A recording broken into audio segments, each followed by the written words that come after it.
SPD World. I am Syed Shabahat Ali and you are watching Fault Lines.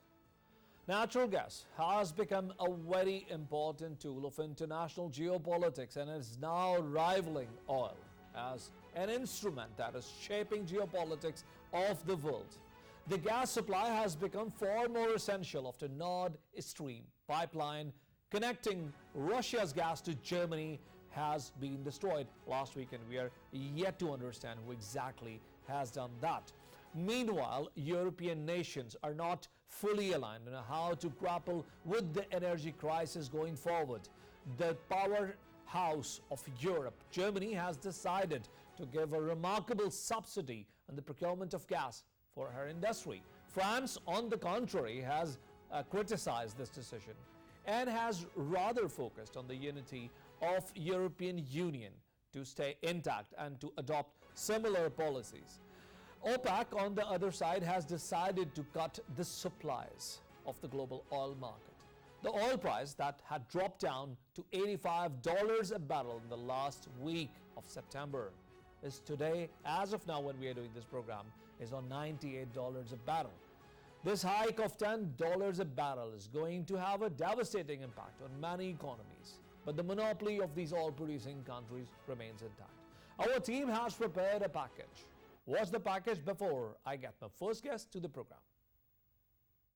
A record high increase in natural gas prices in the world and particularly Europe is raising concerns that consumers will be hit hard by high energy bills as global demand for fuel rises. Energy experts elucidate this development as global economic rebound after countries lift COVID-19 restrictions and fully reopen their economies and spill over the impact of Ukraine crisis. Markets are now competing as demand rises after the shock of the pandemic. There is also competition for natural gas after long winters in Europe and East Asia, with buyers now pushing the prices up. The percentage of working gas in storage is now at 74% in Europe compared to this time last year when it was at 94%, according to the data from Gas Infrastructure Europe. According to the IEA's latest quarterly gas market report, global gas consumption is forecast to grow by only 0.4% next year. But the outlook is subject to a high level of uncertainty, particularly in terms of Russia's future actions and the economic impacts of sustained high energy prices. Natural gas markets worldwide have been tightening since 2021, and global trade growth is losing its momentum, whereby World Trade Organization termed it yet another sign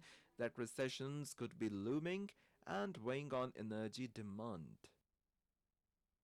To talk about the geopolitical impact of these maddening gas prices, my first guest in the program is Syed Usama Rizvi, who's joining me on Skype. Usama, welcome to the show. Thank you so much. Usama, we are talking about the gas prices that have become a paradox, a problem for entire world, but most importantly, Europe.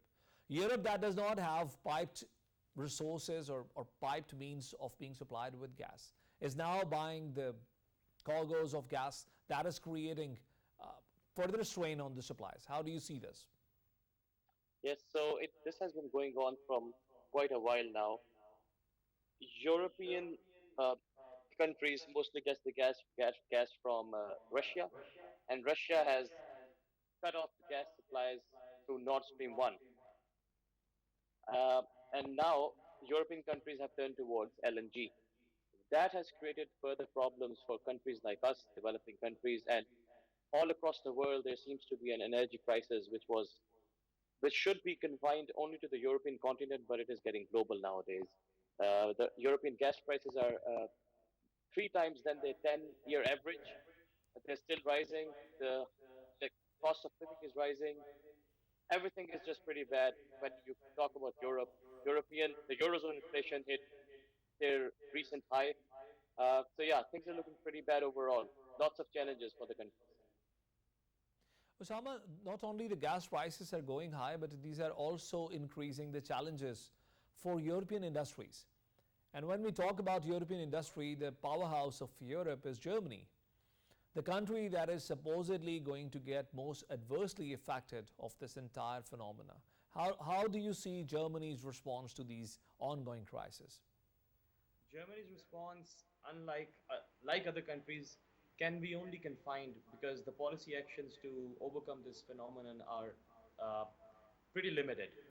Germany has introduced gas rationing. Germany has tried to reduce their gas dependence. It's called Save Life, something like that. It's a whole program, but me and many others, we don't think that this is going to be enough because even though the European gas inventories are at a very good level nowadays, the gas inventories, I have explained this many a times in my articles as well, the gas inventories only work when there is a continued supply of gas from the pipelines as well. So the gas inventories, if you consider them only as an isolated case, they can only last for 3 to 4 months. And the winters in Europe, of course, last more than that. And the winters this year is also going to be more dry, more harsh. So we are looking at not only an economic crisis, but also lots of political unrests too. So Germany, or if you talk about any other country, especially the Central and Eastern European countries, which will mainly be impacted by this gas rationing and gas cuts, they don't have much options in terms of dealing with this. Osama, this concerns us a lot being here in Pakistan because countries like Germany and France, if they are going to buy the spot cargoes of gas from the international open market, it is going to make the procurement of gas far more difficult for countries like us that do not have enough money, enough cash in hand. We cannot be competing these European mega economies when it comes to energy markets. So it certainly is going to have a devastating impact on economies like ours. It is, and not only that. I mean, you need to connect the dots. Not only it is going to impact us in the form of higher LNG prices and more gas shortages, and in the summers, next summers, more load shedding, but we should also remember that Europe is one of the largest markets for Pakistan's textile sector. So when European countries are facing a crisis, the manufacturing there is getting affected. That will lead to unemployment or a fall in employment. That will lead to a fall in their consumption. And European, of course, consume a lot of clothes, amongst other things. So that is going to affect our textile imports as well. And that is why, related to this, I have always maintained that people, when they say that recession is not going to affect Pakistan, I believe it is going to affect us very seriously. And we have seen a drastic fall in our exports a few weeks ago or a month ago, if I'm not mistaken. So all of this concerns not only Pakistan, but also all the developing countries like Latin America, Africa. So yeah, I think challenges are in line for countries like us. But then, if it's affecting everyone, generally it's going to skyrocket the prices of commodities that are being procured in this global marketplace and is going to affect almost all the economies alike, if not Yes. specifically to the weaker economies like ours. Yeah, no, but I would argue that any phenomenon in the world, it has a disproportionate effect on countries like Pakistan because we don't have that financial means, we don't have that institutional capacity, we don't have other mechanisms in place like the developed world has. So most of the effects in the world, they have a disproportionate impact on countries like us. And also, how do you see the alignment between different European economies? Because it's now very clear with the devastation of Nord Stream gas pipeline that European economies are going to take the impact of this devastation in different means. I mean, the dependency or the capacity to take the brunt of it in the Eastern Europe is far less than the Western Europe that is richer, that is more competitive, and that can connect to the international market more easily.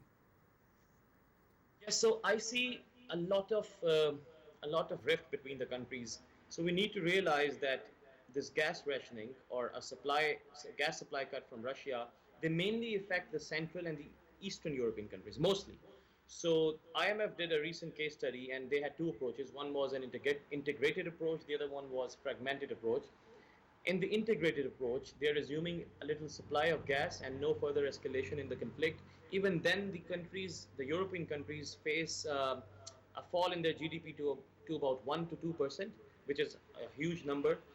And if it becomes fragmented, which means that there is an escalation in the Ukrainian conflict, or there is a rift between the countries, then the shortfall or the fall in GDP can go all the way up to -6%. So that is a huge number. We also, to remind, Eurozone currently has one of the highest inflation levels in the world, and in terms of their own economic bloc, this is the highest inflation they've ever faced. So not only there will be energy prices, there will be also higher interest rates, which can, and both of these things will affect amongst the businessman, the manufacturers, the common man there. So I see a further sort of rift between the countries, and the recent bill that have been passed, many people are writing against it. So you'll see a lot of political intrigues around this bill, and it is, I don't think, especially the central and Eastern European states are going to join in for this. Osama, gas has got a lot of attention from the geopolitics perspective with the starting or onset of the Ukraine's war with Russia, Russia's war with Ukraine. Previously, we had been seeing oil taking the center position in driving the geopolitics of the world. Now, the problem again that we are seeing with the OPEC countries is that they have decided to cut down the supplies. And just in few weeks, I mean, as compared to last week of September, when the price had gone down from below $85 a barrel, today it's $98 a barrel. It's again hiking, which is going to again cause a lot of problems. It's going to cause a lot of problems for many economies in the world. Yes, not only that, but on 5th of December, you remember that the European countries imposed an oil embargo on Russian oil. So that goes into effect on 5th of December. So I have maintained that we might see a very steep hike in petrol prices in Pakistan, because this, and now that the OPEC Plus has agreed to cut its production, both of these things may create another oil rally, because both are very bullish factors. However, the good news for us is that it might not be very easy for the OPEC Plus to cut this much production, because I don't think other countries are going to join in. Libya is already facing issues. Libya's production is already down. Nigeria's production is already down because of their domestic issues. Russian production is already falling. It is expected to fall. So I don't know, maybe 1 million or maybe 700 to 800,000 barrels per day, but I don't think that we will see a 2 million barrel cut uh, straight off. I don't think that will happen. If it will, We were expecting, Osama, some major breakthrough on Iran's front as well, but unfortunately there have not been many developments on sorting out Iran's problems. yeah, it was on your show, I think twice or thrice. I mentioned that there isn't going to be any deal, because you have to look at the scenario. Before, as the negotiations were going on, Iran uninstalled the cameras at their nuclear sites, at the uranium enrichment sites. The IAEA was refused to visit their sites. Iran was accused by the U.S. administration to that they had planted a plot to murder John Bolton, Trump's former security advisor. So all of these were signals that this is not a conducive environment for a deal, and I don't think it is going to happen anytime soon.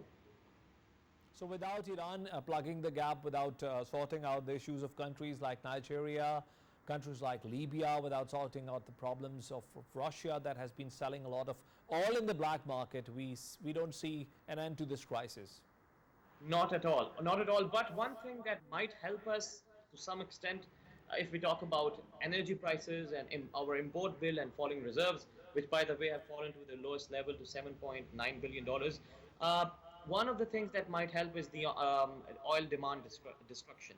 So, and a strong dollar. Whenever dollar gets strong, it has an inverse relationship with commodities. So oil prices fall because the demand goes down. So that might help us, but that is also not a very good news, as I've explained. Recession will also have an impact in Pakistan, especially over exports and textile sector. Thank you very much, Osama Rizvi, for being guest in our program. Thank you.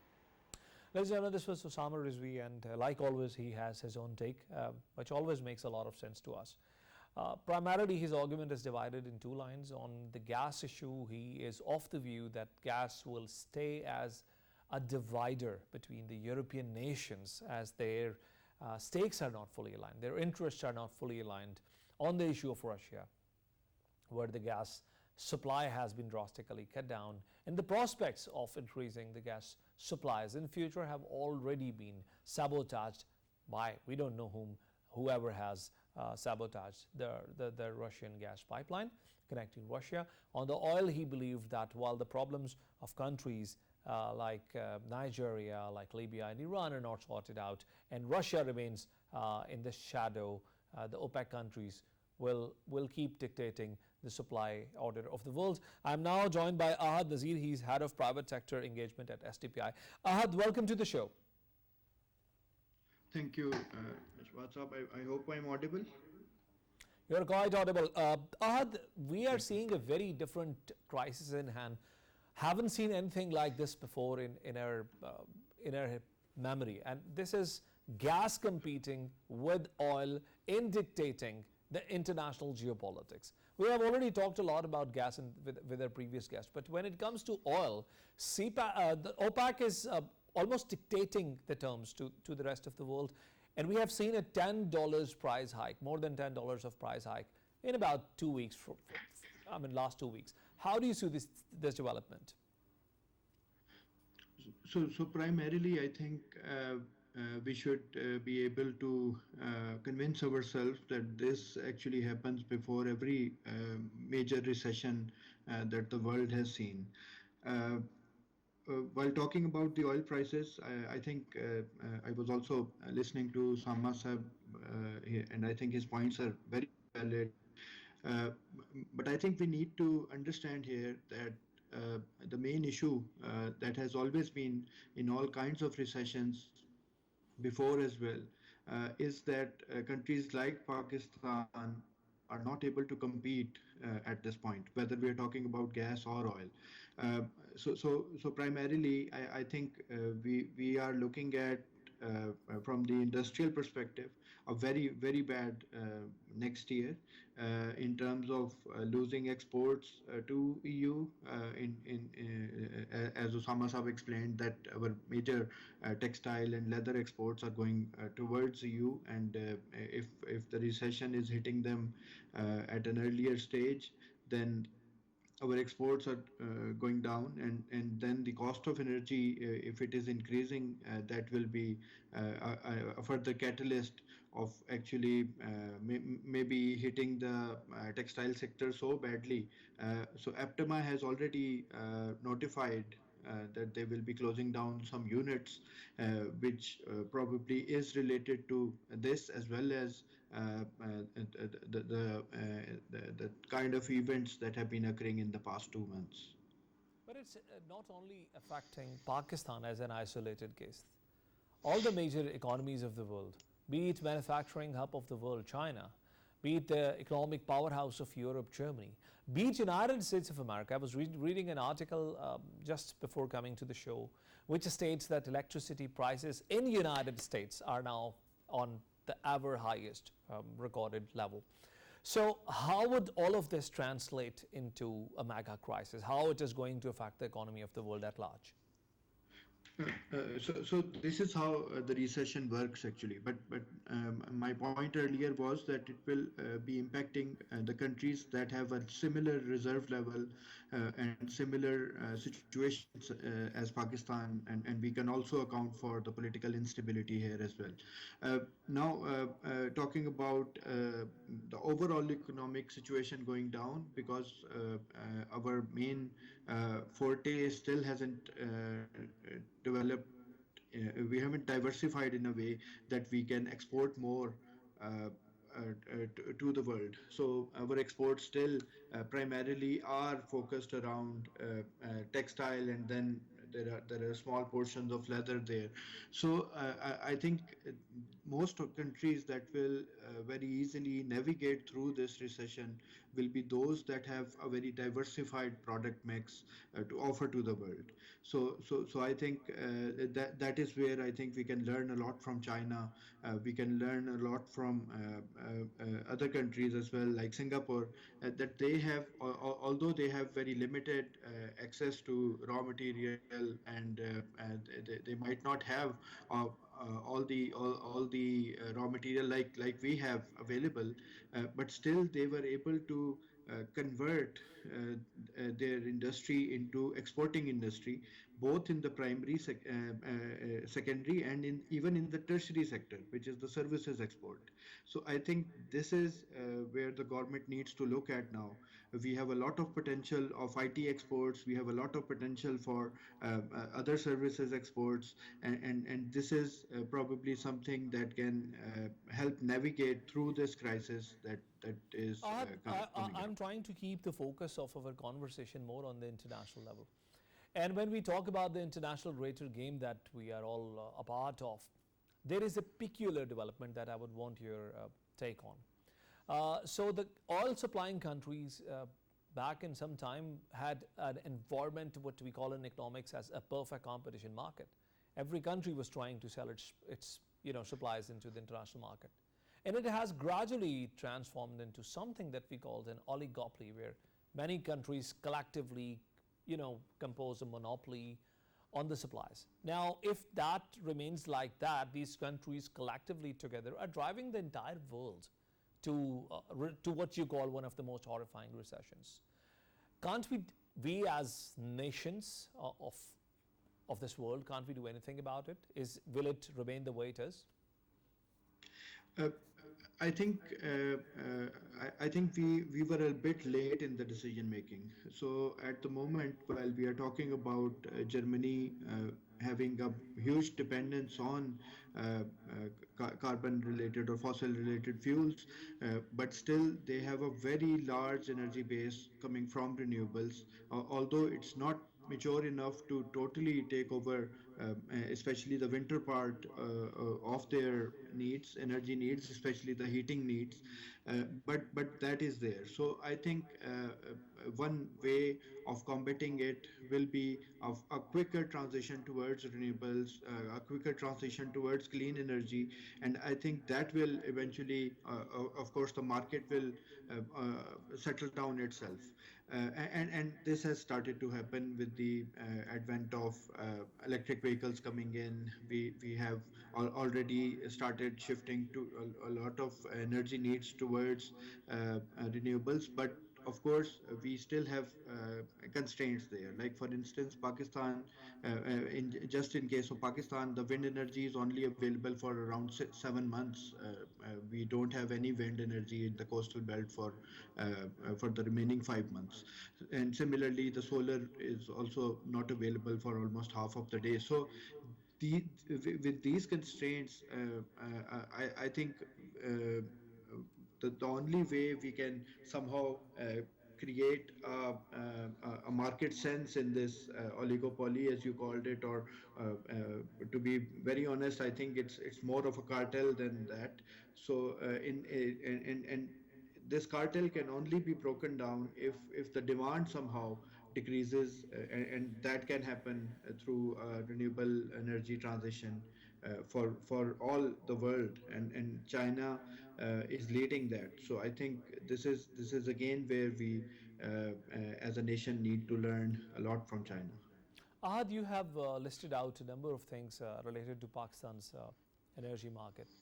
Now, what I can comprehend from your conversation, I've made some notes while you were talking. You are foreseeing a gas crisis in this winters that we are about to face. You already said that we do not have sufficient windmills or sufficient resources of wind energy, and hydro also normally goes down during the winter season. Winter. So that means we are going to face a very stark and a very bleak picture when it comes to the energy panorama of the country. Exactly. So, especially the months of November, December, and January, which are mostly the most cold part of the season, especially except for the north region, where the winters go up till I think late April. Uh, we have seen the gas crisis even in the last 3 or 4 years. So, taking clue from that, and based on the discussions we've had with some of the very important policy stakeholders during the last week. This time up, we will have serious gas crisis, and the particular need that will be impacted will be the heating need in the cold season. Thank you very much, Ahad Nazir, for being guest in our program today. Ladies and gentlemen, this was Ahad Nazir, who has pointed out that not only the international oil market is facing problems, not only that the OPEC countries are going to dictate the supply future of the world, but also it is going to have devastating impact on our economies this winter. We'll take a break and we'll join you back with the second segment of program. Stay with us.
Welcome back. Ladies and gentlemen, we live in very odd times. In the times when our memories are very short-lived. Afghanistan, that was center of geopolitical attention and order of the world for last 20 years, have been forgotten in merely 1 year of United States leaving Afghanistan. And this has created a lot of turmoil for the country of Afghanistan. A country that was entirely fed on the United States aid is not able to grapple with the crisis that they have in hand.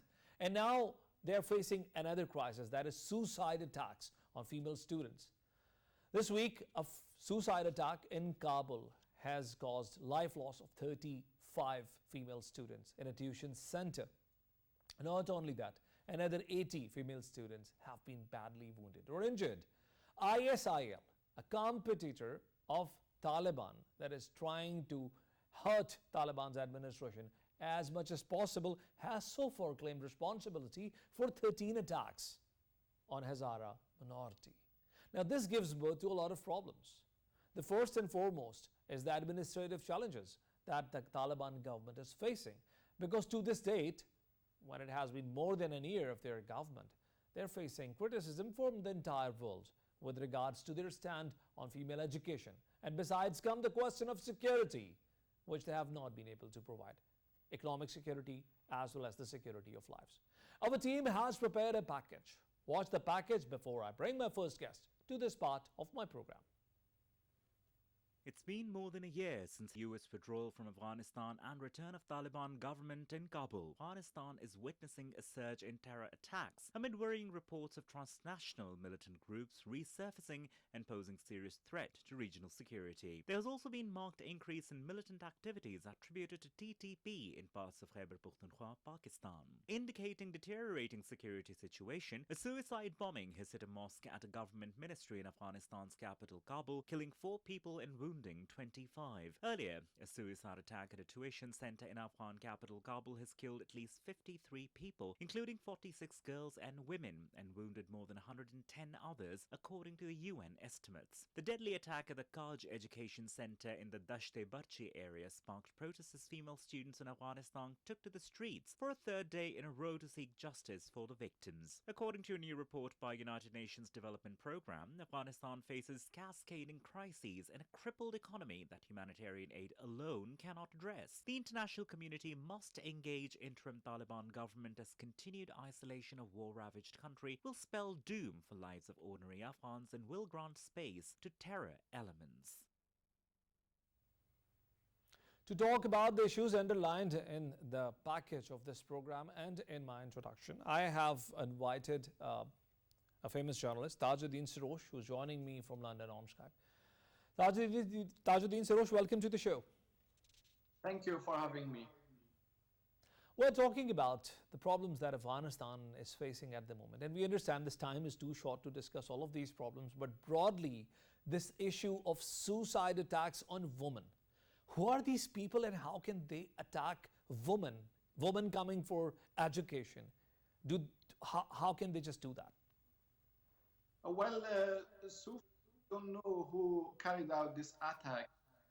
Group claimed the responsibility,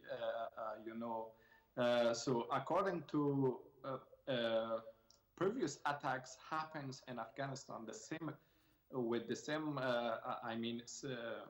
simultaneous attacks which happened earlier in different parts of Afghanistan.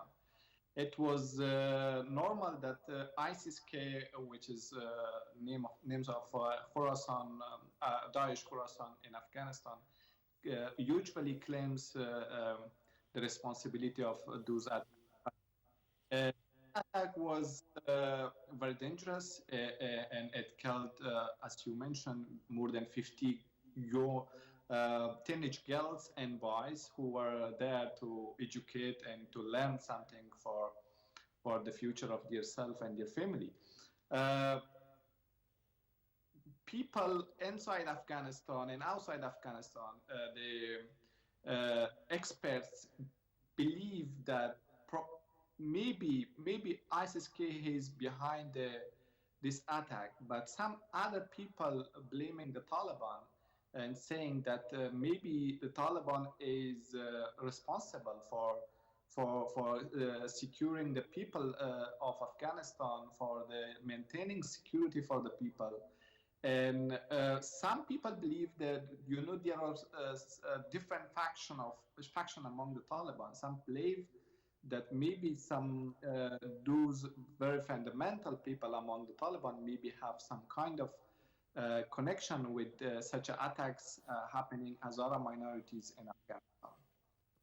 You have pointed out two very important and very pertinent points, and I would now want you to shed light on both of these issues. The first thing you said is that many people are of the view, and it sounds like you're also among the people who believe that Taliban might be sharing some part of responsibility in these attacks. Now, aren't these attacks going to further increase or propound the problems that Taliban are already facing, particularly from the Hazara community, where women are protesting on the roads and they are protesting for their rights? So don't you think it's going to increase the problems and it's not going to serve them any purpose? Absolutely. It creates lots of other problems for the Taliban, which they have money problem. They have already money problem among themselves and inside Afghanistan. In terms of deteriorating the security of Afghanistan, it is a big challenge for the Taliban, for the new kind of self-defense government of Taliban, which exists in Afghanistan. So new phase of attacks against Hazaras and against other minorities in Afghanistan. That's a big challenge for the Taliban because that there are lots of militant groups in Afghanistan, which is people believe they exist and they are freely living in Kabul and other parts of like TTP, like Al-Qaeda, which you heard from the US president last month that they killed Ayman al-Zawahiri, the leader of Al-Qaeda, inside the downtown Kabul. And other militants like Islamic movement of Uzbekistan and other movements like Islamic movement of Tajikistan, they are all people and intelligence believe that they are living under umbrella of the Taliban in Kabul and other provinces. So if the Taliban people believe, if the Taliban want to govern in Afghanistan, to govern the people of Afghanistan, they should deal with these terrorist groups to maintain their government. Mr. Sirosh, if I understood you correctly, you have just pointed out that there is huge fragmentation, and Taliban apparently, who are a group, are not as united as they look from outside. So if that is the case, amid all the economic turmoil and the social pressure that is generated in absence of any mainstream economy, would you expect this fragmentation to go further, to go beyond this point, and to eventually explode at some point? Because we don't have an economy or anything that keeps all of these groups together, except for the military presence of these various factions in various parts of the country. There is a fraction already among them. Taliban are not united. They are divided. They are a divided group because you see the leader in Kandahar declares something which is not accepted by the other high-ranking members of the Taliban in other parts of the country. You see, like Haqqani Network has itself definition of ruling for the people. You see that other reformist Taliban exist in Kabul. They are calling for the reopening of girls' school. You heard last week from Abbas Stanikzai, the deputy foreign minister of the Taliban, that clearly was against banning of a school, which is ordered by the leader of the Taliban. These are the elements. These are you can see that there is fractions among them. They are not united. And even in critical issues, they are not united. And even for the security of the people, they are not united. You see, last 2 days ago, there was an explosion inside Interior Ministry. It is very interesting. You see that inside the mosque of Interior Ministry, there was an explosion. And some people among them blaming other parts of the Taliban. These are very big fraction among them that you can see, and it is very dangerous. They can someday, maybe in the future, we don't know. Mr. Sarosh, if you allow me, it gives birth to a very important question, and that is the question of ISIL. Now, internationally, as reported by the Western media at large, whenever there is something like that happening, any terrorist attack, anything that cannot be justified, immediately the blame goes on ISIL. So do you see ISIL as an outsider that is taking advantage of the breaches between the Taliban groups and trying to gain something out of it? And if so, what exactly they are trying to gain out of all these crises that we have in hand? I believe, and many other Afghans believe, that it is very, it's very obvious that ISIL has its influence on Taliban, especially on the leadership or many on the high ranking of Taliban. So you see that on the first days of Taliban returning to the power, you see the Faiz Hamid, ISIL chief, was in Kabul, and he was making the cabinet for the Taliban. And from other point of view, you see that people in Afghanistan believe that without assisting, without helping of the ISIL, the Taliban will not take the power of government in Afghanistan. So in terms of collaborating between the ISIL and Taliban, there is no question. But in terms of happening in, explosions inside Afghanistan, it is very vague. You cannot put your finger on one organization or one person or one government, because this is a very complicated situation. And it is not obvious. You see different groups are active inside Afghanistan, like ISIS-K, like Al Qaeda. Who knows? They are getting support from where? We don't know yet. Thank you very much, Mr. Sarosh, for being guest in our program today. Thank you. Ladies and gentlemen, this was Mr. Sarosh from United Kingdom, and he has a very different and peculiar point of view. And that is that not only Taliban are fragmented from within, but also ISIL, that Daesh Khorasan faction of ISIS, is also trying to make use of it. And by the virtue of that, they are trying to create problems for Taliban, and creating problems that they believe will further fragment Taliban as well. He gave some examples of it, of this fragmentation, that also points out a very bleak picture of the unison of the administrative regime currently ruling Afghanistan. And I am now joined by Aisha Saeed. She's independent research analyst joining me from Lahore. Aisha, welcome to the show. Thank you.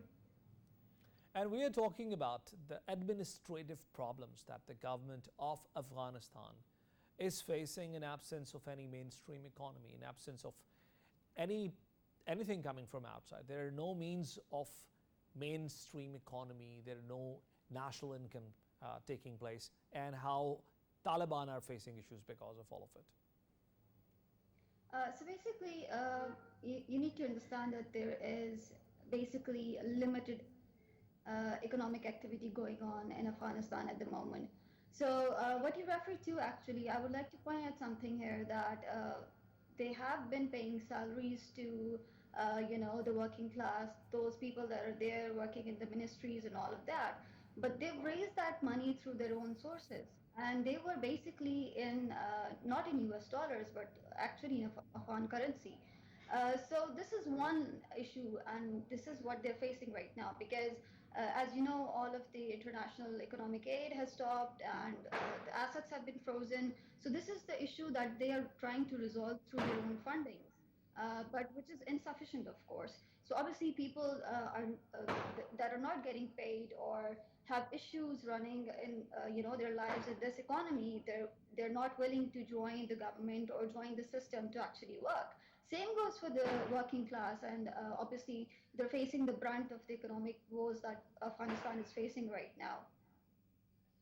Aisha, not only the economic problem, but also there are a number of administrative challenges that the government is facing in Afghanistan. As my previous guest was pointing out, even within the ranks of Taliban, he does not see any clear unison. They're not even clear on their stand on the women education, which has been so severely criticized. And I was just watching an interview of Afghanistan's education minister on Al Jazeera, an interview that he had given to Al Jazeera, wherein he said that they do not have essentially a problem with female education, and yet have not been able to overcome the criticism that they're receiving from abroad. So basically, you need to understand one other aspect that is going on inside Afghanistan.